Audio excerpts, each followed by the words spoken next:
Mi amana mi ama hatpagi motive asi paisagi natraga nungsinabagi natraga personal oiba maramgi hatnaba ngaktani. Adubu ngasigi case asidi nupi amana mahaki nupabu masak thi mui haiduna hatkibagi warini. Wari asi loiba phawba tabiyu aduga matau karamna thokibano haibadu khangminasi. Premsri hairiba nupi asi UP gi Bareli da laibi chahi 16 surabi amani. Aduga 2017 da Kurfategar da laiba Satavir Singh kauba chahi 15 suraba nupa amaga mahak luhonglami. Satavir amasung mahaki family asi farmer ngaktani aduga paisa nungsasu mayai oina pairami. Premsri moini hingbagidi irai laina konaba haibadu oirami.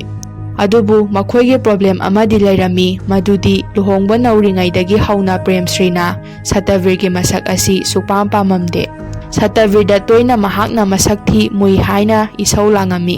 Adubu Satavirna di karisu nungaitaba tawramde nupa ama oibagi responsibility sing loina lauduna Premsri bu nungainaba hotnaduna nungsina tawbirami. November 2018 da makhoini luhongba chahi ama faraba matung machanupi ama phangjarami. Satarbisu yamna haraujarami. Premsrina mabu nungsina Mapuroiba amagum loina birani haina su khanjarami. Adubu karisu ahongba purakte machanupi ama pokla fawba Premsrina Satarbirbu masak thi mui haiduna otpa isau langba to amde. Satarbirda maga divorce raudadri mai Tharaga hatlani haina fawki halami. Satarbirgi manaw nupa Mahendra nasu mahaki matay mana mayambabu nungside divorce tawba pami haibasi khangami. Adubu masina achawa problem tholakani haibadi khanjalude. Satavir nasu serious oina lauramde divorce tawge haina fo khalamde. Matam khara lairaga machanupi chawraaga Premsrina mabu nungsibirakani haina khanto ami.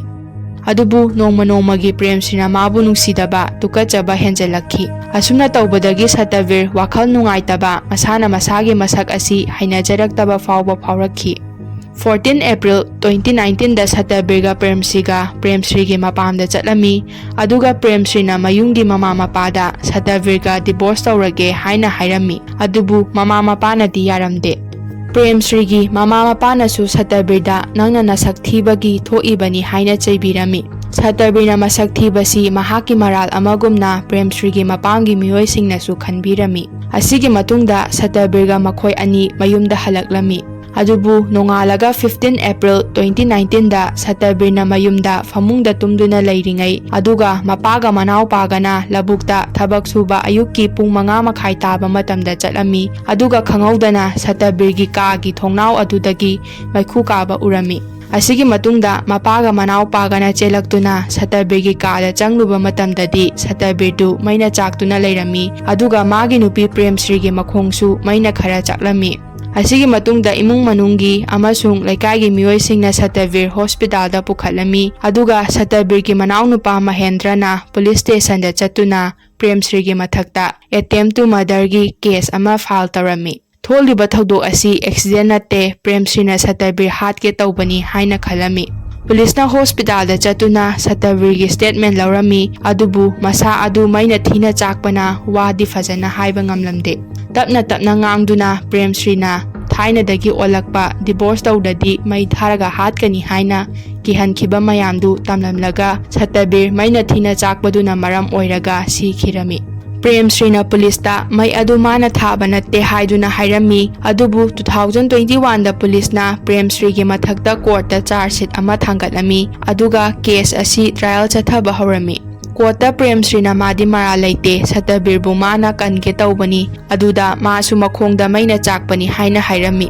Adubu court na mana hairiba mayamdu reject tawrami mahakna Satarbirbu asengbagi kange khalavadi thong hangdoktuna mi tanaba lauraga ngallikanda hospital da pukhalavadi Satarbir hinglambasu yai hairami. Case asi chahi 3 chathaduna court na Premsri mara leire haina mapunsi chupa jail da leiba aduga fine oina 15,000 piba haina lauthokhi.